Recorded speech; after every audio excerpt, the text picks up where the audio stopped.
창세기 24장 1절에서부터 9절입니다. 하나님의 말씀 교독하겠고요. 9절은 같이 읽겠습니다. 아브라함이 나이가 많아 늙었고 여호와께서 그에게 범사의 복을 주셨더라. 아브라함이 자기 집 모든 소유를 맡은 늙은 종에게 이르되 청하건대 내 허벅지 밑에 내 손을 넣으라. 내가 너에게 하늘의 하나님 땅의 하나님이신 여호와를 가리켜 맹세하게 하노니 너는 내가 거주하는 이 지방 가나안 족속의 딸 중에서 내 아들을 위하여 아내를 택하지 말고 내 고향 내 족속에게로 가서 내 아들 이삭을 위하여 아내를 택하라. 종이 이르되 여자가 나를 따라 이 땅으로 오려고 하지 아니하거든 내가 주인의 아들을 주인이 나오신 땅으로 인도하여 돌아가리이까. 아브라함이 그에게 이르되 내 아들을 그리로 데리고 돌아가지 아니하도록 하라. 하늘의 하나님 여호와께서 나를 내 아버지의 집과 내 고향 땅에서 떠나게 하시고 내게 말씀하시며 내게 맹세하여 이르시기를 이 땅을 내 씨에게 주리라 하셨으니 그가 그 사자를 너보다 앞서 보내실지라. 내가 거기서 내 아들을 위하여 아내를 택할지니라. 만일 여자가 너를 따라 오려고 하지 아니하면 나의 이 맹세가 너와 상관이 없나니 오직 내 아들을 데리고 그리로 가지 말지니라. 그 종이 이에 그의 주인 아브라함의 허벅지 아래에 손을 넣고 이 일에 대하여 그에게 맹세하였더라. 아멘. 우리는 배우자와 평생을 같이 할 것이다라고 생각하는데 아내 사라가 아브라함보다 먼저 죽었습니다. 사라는 아브라함보다 10살이나 아래였는데 먼저 죽었습니다. 죽음에는 분명한 순서가 없습니다. 누군가 먼저 떠나는 것이 이치입니다. 아내 사라가 죽자 아브라함은 급격하게 자신의 미래에 대해서, 자식의 미래에 대해서 생각을 하게 됩니다. 1절에 보시면 아브라함이 나이가 많이 늙었고 라고 나와 있습니다. 사라보다 10살이 많았으니까 137세에서 140세 정도였다라고 이야기합니다. 아브라함은 아내를 보낸 것이 참 슬펐지만 그의 노년의 삶은 평안했습니다. 하나님께서 그에게 복을 주셨는데 범사의 복을 주셨다라고 말씀하고 있습니다. 범사의 복은 모든 일이 평안하다라고 하는 것입니다. 모든 일이 무조건 잘 됐다라고 하는 것보다는요, 모든 것들이 좀 평안했다라는 것입니다. 더 이상의 갈등이나 어려움이 없었다라는 거예요. 이 복은 우리가 말하는 축복과는 조금 다른 개념입니다. 행복하다라고 생각하는 것이 더 맞는 것입니다. 아브라함이 많이 가졌을 때가 가장 행복하지 않았다라는 거예요. 사실 아브라함이 많이 가졌을 때 그가 부유한 자신의 재산을 가지고 애굽으로 갔다가 블레셋으로 갔다가 아내를 빼앗길 뻔했던 적도 있었고요. 그의 재산이 너무 많았을 때 재산이 또한 많았던 조카 롯과 평생을 같이 너는 나하고 같이 살자고 이야기했다가 재산이 너무 많아서 분쟁이 일어나고 결국 조카 롯과 떨어져야만 했습니다. 재산이 없었더라면 사라와 이스마엘의 엄마 하갈과의 갈등은 없었을 것입니다. 재산이 많다 보니까 누가 더 많이 가지냐를 가지고 싸웠고 누가 더 아버지의 재산을 받을 것이냐라고 하는 것 때문에 이스마엘과 이삭 간의 갈등도 일어났던 것입니다. 많이 가졌다라고 행복하지 않다라는 거예요. 나이가 많은데 자식들도 많고 재산이 많으면 복잡한 일이 많다라고 하는 거 우리가 많이 들어요. 자식들이 싸우는 걸 노년에 볼 때는 돈이 많으면 그래요. 아예 돈이 없으면 그런 갈등이 없어요. 자식이 많고 돈이 많으면 빨리빨리 딴 데 쓰시기 바래요. 아브라함에게 이전 그런 갈등이 없습니다. 하루하루가 평안한데 걸리는 것이 하나 있었습니다. 그것은 바로 아들 이삭에 대한 결혼입니다. 사라가 127세에 죽었는데 90의 아이를 낳았잖아요. 127세면 이삭의 나이가 37세를 넘어서 대략 40세가 넘었다라고 이야기를 합니다. 이 이삭이 결혼을 안 하고 있는 거예요. 복이 임할 때 참된 복을 누리는 사람은 자신에게 주어진 삶에 대해서 사명을 다시 생각하는 것입니다. 사람이 편안할 때 내가 이렇게 살고 있는 것이 하나님이 나에게 원하시는 삶인가 라고 생각 안 하는 것이 복된 삶이다라는 것입니다. 아브라함은 하나님이 자신에게 허락하신 사명, 큰 민족을 이루기 위한 자기 삶의 마지막 일, 바로 이삭을 결혼시키는 것이다라고 생각을 했습니다. 결혼에 대해서 동양은 인간의 삶의 가장 중요한 일이라고 해서 결혼을 가리켜 우리 다 잘 아는 얘기, 일륜지 대사라고 이야기하는 것이 결혼입니다. 그러면 서양에서는 무슨 속담이 있냐면 바다로 나아갈 때는 한 번 기도하라고 그래요. 전쟁에 나갈 때는 2번 기도하라고 얘기를 해요. 그리고 결혼할 때는 3번을 기도하라고 이야기합니다. 결혼에 대해서 진지하게 생각하고 결혼하셨습니까? 아니면 눈이 맞아서 결혼하셨습니까? 오늘 본문에는 아브라함의 결혼에 대한 기준 같은 내용이 나옵니다. 그는 아들의 결혼을 가장 믿을 만한 늙은 종에게 부탁을 합니다.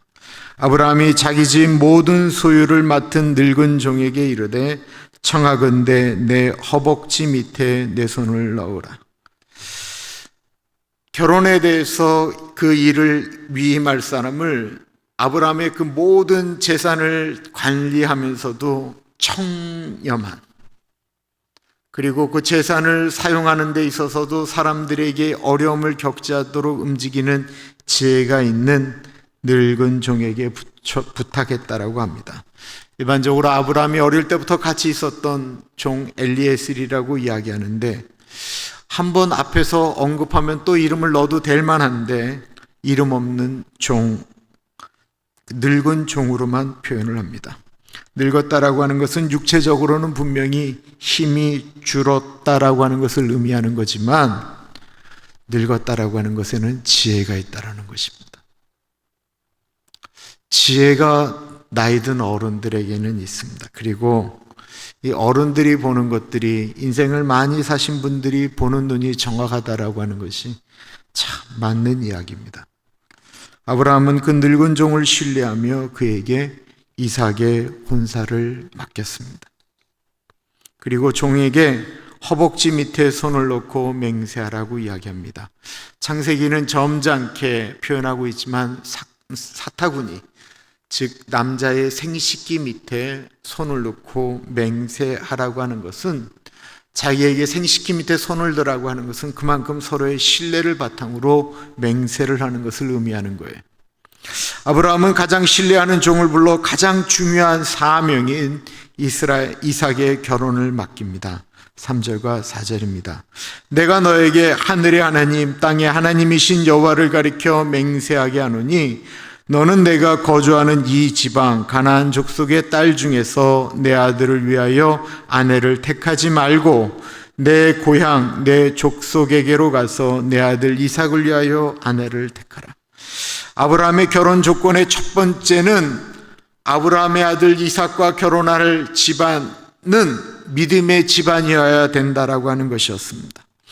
당시 가나안 땅에 아브라함이 엄청난 부자였거든요. 그러니까 그 가나안 땅에서 이 이삭과 결혼하고 싶어하는 가나안 땅의 규수들, 아름답고 괜찮은 여자들이 많았을 거예요. 그럼에도 불구하고 이 가나안 지역에서 아내를 얻지 못하도록 한 이유는, 아브라함이 가나안 땅에서 살면서 보았던 가나안의 문화가, 가나안의 여자들이 삶의 방식이 하나님 떠난 삶이 어떠했는지를 알기 때문에 그렇습니다.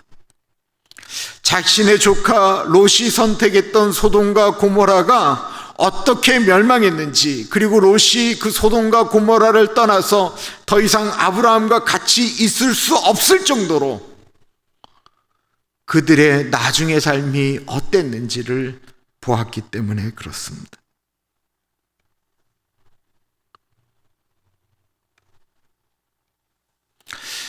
우리도 아브라함과 같아야 되는데 일반적으로 요즘 배우자를 선택하는 기준이 아니라고는 이야기하지만 눈에 보이는 것이 만족이 되어야 합니다. 사람들은 배우자가 가진 것이 많으면, 잘 살면 다른 것들, 신앙은 내가 충분히 같이 살면서 변화시킬 수 있다라고 이야기를 합니다. 그런데 우리 주변에 그 일이 아직도 이루어지지 않아서 힘들어하고 어려워하는 분들이 얼마나 많이 있습니까? 가진 게 많다고 그 사람이 인격적으로 완전합니까? 그 눈에 보이는 것 때문에 신앙을 팔아버리는 것은 신앙을 파는 게 아니에요. 육체 때문에 영혼을 파는 것과 똑같은 행동입니다. 아브라함은 가나안의 문화가 아닌 아브라함의 친척들이 있는 하나님을 믿는 가정에서 여자를 데려와야 된다라고 이야기했습니다.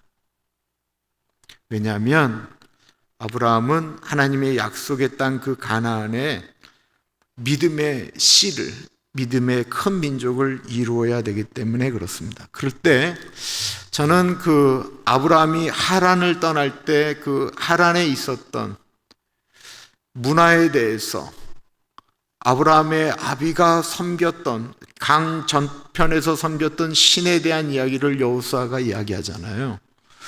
그러면 하란에 사는 아브라함의 족속들은 뭐 하나님을 다 섬겼느냐? 사실은 그러지 않았거든요. 그럼에도 불구하고 왜 이러냐라고 하면 노아를 우리가 알아야 돼요. 노아. 창세기 9장에 보면 노아가 술이 취해서, 포도주에 취해서 벌거벗고 자죠. 그때 노아의 아들 중에 한 사람이었던 함이 그 노아가 벌거벗고 자는 것을 보고 소문을 내잖아요.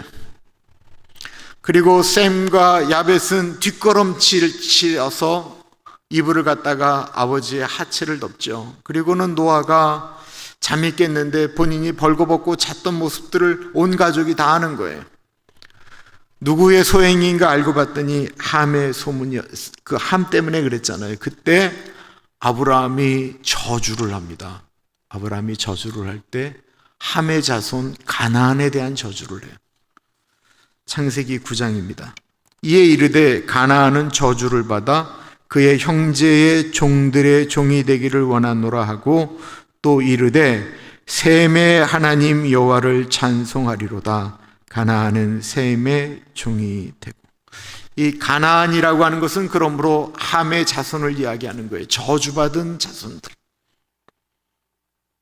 그리고 이 노아 때 했던 저주는 모세 때에 이르가면 더욱더 분명하게 그들과는 결혼할 수 없다라고 말씀하고 있습니다. 신명기 7장 1절에서부터 4절이에요. 내 하나님 여호와께서 너를 인도하사 내가 가서 차지할 땅으로 들이시고 내 앞에서 여러 민족, 헷 족속과 기르가스 족속과 아모리 족속과 가나안 족속과 브리스 족속과 히위 족속과 여부스 족속, 곧 너보다 많고 힘이 센 7 족속을 쫓아내실 때에 내 하나님 여호와께서 그들을 내게 넘겨 내게 치게 하시리니 그때 너는 그들을 진멸할 것이라. 그들과 어떤 언약도 하지 말 것이요 그들을 불쌍히 여기지도 말 것이며 또 그들과 혼인하지도 말지니 내 딸을 그들의 아들에게 주지 말 것이요 그들의 딸도 내 며느리로 삼지 말 것은 그가 내 아들을 유혹하여 그가 여호와를 떠나고 다른 신들을 섬기게 함으로 여호와께서 너희에게 진노하사 갑자기 너희를 멸하실 것임이라. 일반화할 수는 없습니다. 그러나 믿음 있는 사람이 믿음 없는 아내나 남편을 얻게 될 때, 믿음 있는 사람이 이 수준이고 믿음 없는 사람들하고 결혼을 했는데 이 믿음 있는 사람의 수준까지 이 믿음 없이 살았던 사람을 여기까지 끌어올리는 얘기를 거의 들어본 적이 없어요. 물론 나중에 죽을 만큼 고생하고 이 가정이 구원받았다라고 하는 아름다운 이야기들을 많이 듣기는 했지만 저는 이만큼 믿음이 있는 사람이 이 믿음 없는 사람들을 끌어올린 게 아니고 이 믿음 없는 사람들이 조금 올라가는 요 수준에 이 사람들이 다 내려가서 하향으로 평준화되는 얘기는 너무나도 많이 들어요.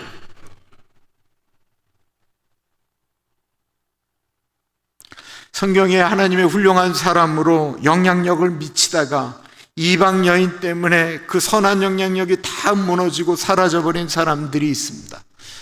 성경에 가장 힘이 좋았던 남자가 누구입니까? 보통 우리는 삼손이라고 그러죠. 삼손은 나시린으로부터 상상을 초월하는 능력을 하나님께 받은 사람이었습니다. 그는 나귀 뼈다귀 하나 갖고 3,000명의 블레셋 사람을 쳐서 이긴 사람이었어요. 사자의 입을 찢을 수 있을 정도로 능력 있는 사람이었어요. 그러던 그는 자기의 힘을 믿고 그의 눈에 보이는 여자들은 다 눈에 보이는 육체적인 것만을 가지고 여자를 보았습니다. 그리고는 그가 육체적으로 선택했던 이방 여인 데릴라에 의해서 그의 머리는 잘리게 되고 그는 힘을 잃어버리고 눈이 뽑힌 채로 짐승처럼 노예처럼 살 수밖에 없게 되었습니다. 왜 그랬습니까? 눈에 보이는 것으로 결혼의 조건을 삼았기 때문에 그렇습니다. 성경에 삼손이 가장 힘 있는 남자라고 한다면 성경에 가장 지혜로운 남자의 이름은 누구입니까? 솔로몬이죠. 솔로몬이 하나님이 주신 지혜를 가지고 얼마나 나라를 잘 다스렸습니까? 그가 하나님께 1천번제를 드리고 하나님의 임재 가운데 있을 때 하나님이 내가 너에게 주려 할 때 하나님 내가 이 백성을 잘 다스릴 수 있는 지혜를 달라고 했던 분이었어요. 하나님이 그가 오래 살게도 부두구하지 않고 지혜를 구하니까 하나님이 그거 너한테 다 주시겠다고 했어요. 그리고 처음에 솔로몬이 했던 기가 막힌 일들이 나와요.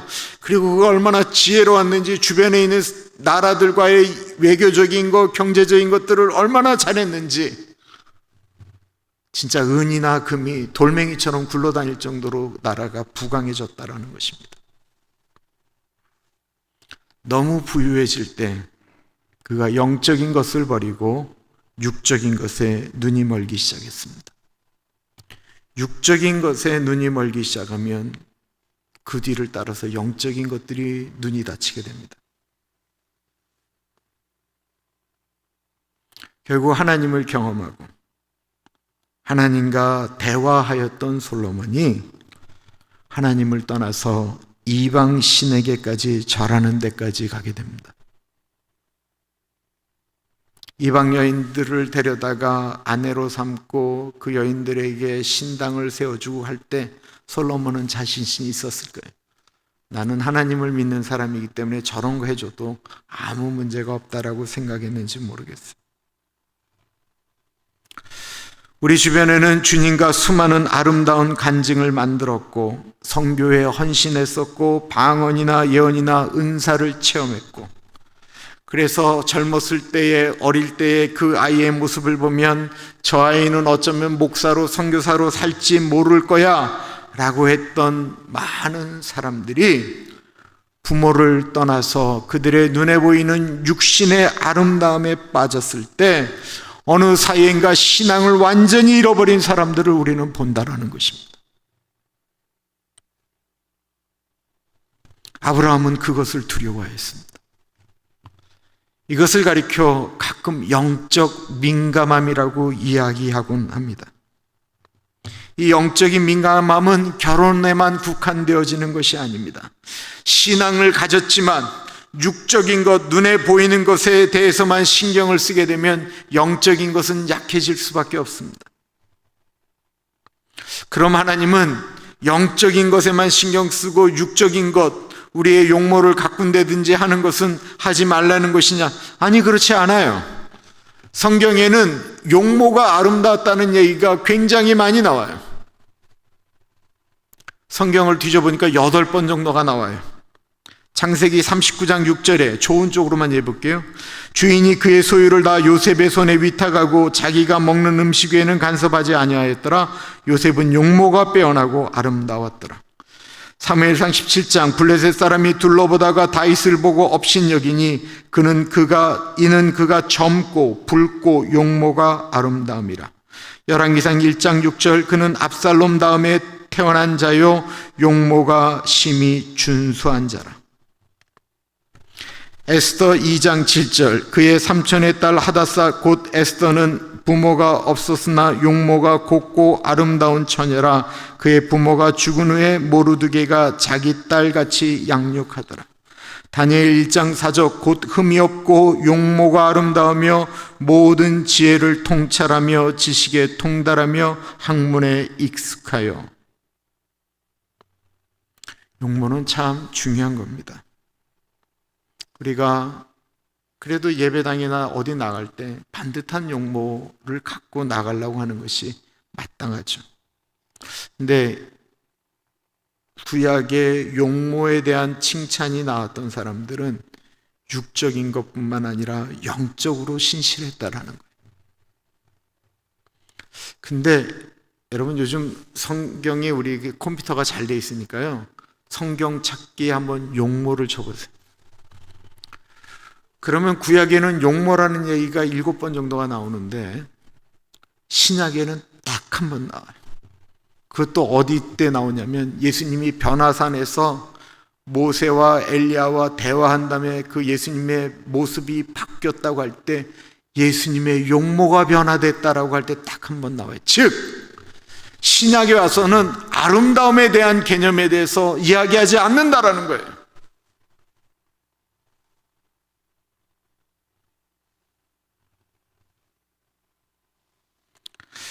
나는 하나님을 철저하게 믿기에 신앙 없는 사람을 만나도 내가 변화시킬 수 있다라고 이야기하는 것, 그거 교만입니다.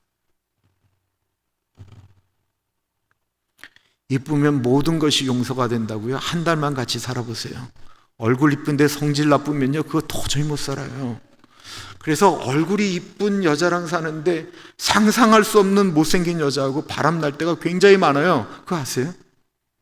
그런 일이 너무 많아요. 어떻게 저런 여자를 두고 바람이 날까라고 이야기하는데 옛날 말들이 틀린 말이 없어요. 얼굴이 이쁘면 얼굴값 한다라는 거예요.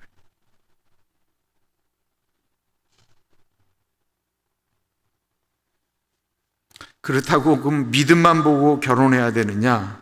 그것도 아닙니다. 믿음이 있다라고 하는 것은 은지씨가 하나님만을 신뢰하는 것뿐만 아니라 하나님을 신뢰하는 사람은 그 땅에서 자기의 삶에서도 최선을 다하는 거예요.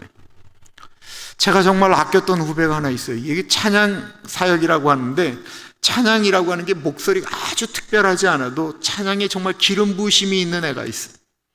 걔가 그런 애였어요. 찬양에 참 은혜가 있었어요. 고등학교 졸업할 때부터 은혜가 있었는데 이 대학이 계속 안 되는 거예요. 재수하고 삼수하고 사수하고 군대를 갔다 왔는데도 잘 안 돼요. 안 되는 이유가 있어요. 찬양 인도를 잘하니까 이게 뭐 청년부 수련회, 중등부 수련회, 고등부 수련회, 여름 성경학교도 얘가 찬양 인도를 할 건 많았어요. 그런데 얘가 여전도의 수련회, 남전도의 수련회까지 가는 거예요. 그 갈 때마다 하나님께 헌신하기 위해서 학원을 쉰다라는 거예요.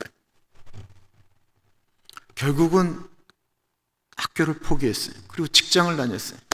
근데 직장을 다닐 때도 얘가 때때마다 그만두는 거예요. 남전도의 수련회, 여전도의 수련회 헌신하려고 자기가 직장을 그만둔다는 거예요. 이런 미친 애가 어디 있어요?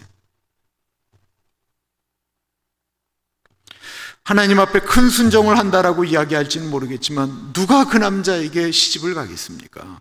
차라리 그럼 신학교를 가서 아예 주님의 길로 아예 들어가든지.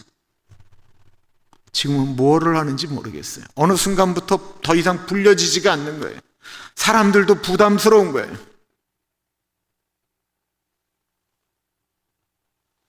늙은 족은 아브라함의 명령에 깊은 고민을 하며 이렇게 질문을 합니다. 이 여인의 집안도 믿음의 집안이고 그 여인도 믿음의 사람인데 만약에 나를 따라오지 않으면 어떻게 하느냐라는 거예요. 정말로 훌륭한 교수인데 그 집안도 믿음의 집안이고 그 여자도 믿음의 사람인데 안 따라오면 어떡합니까?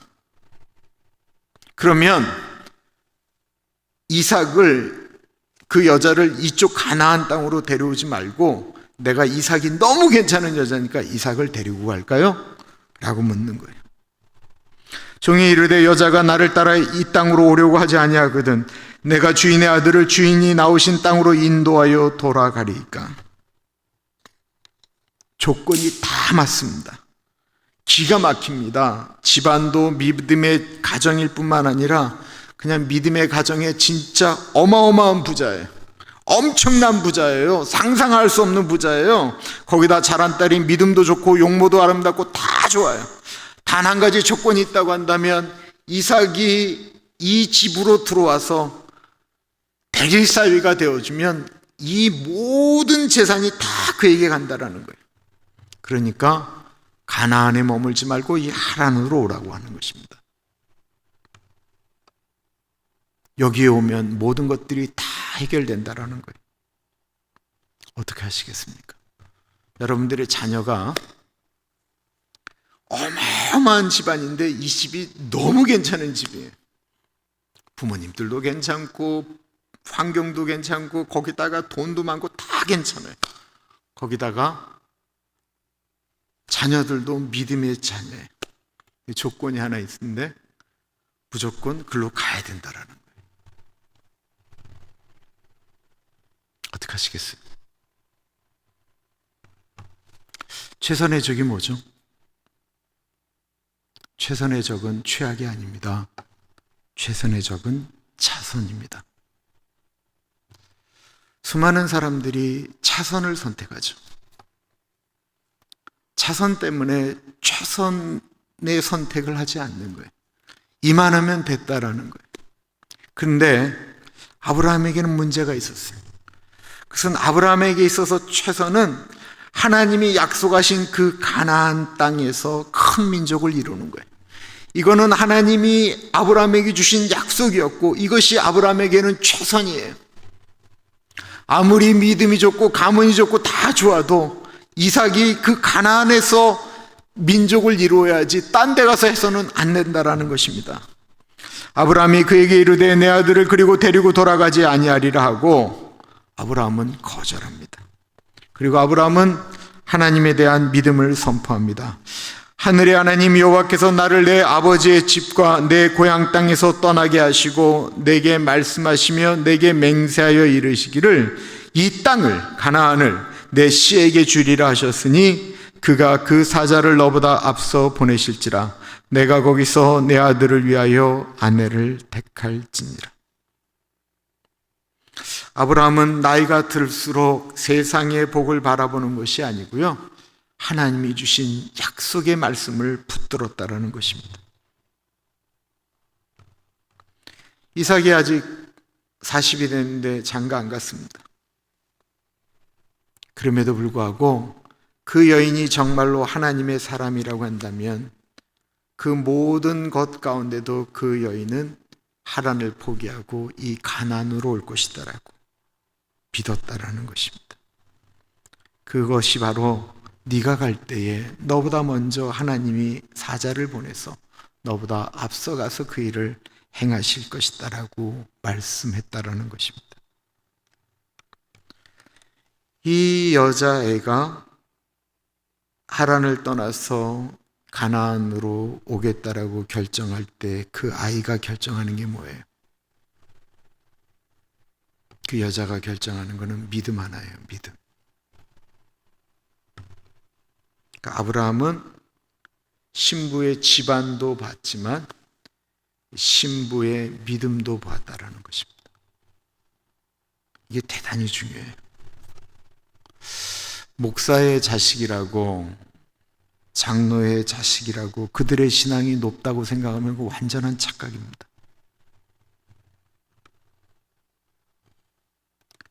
부모가 그러면 그들이 그 믿음의 유산을 받을 수 있는 가능성이 있지만 그 자식이 하나님 만난 경험이 없다고 한다면 그거 어려워요.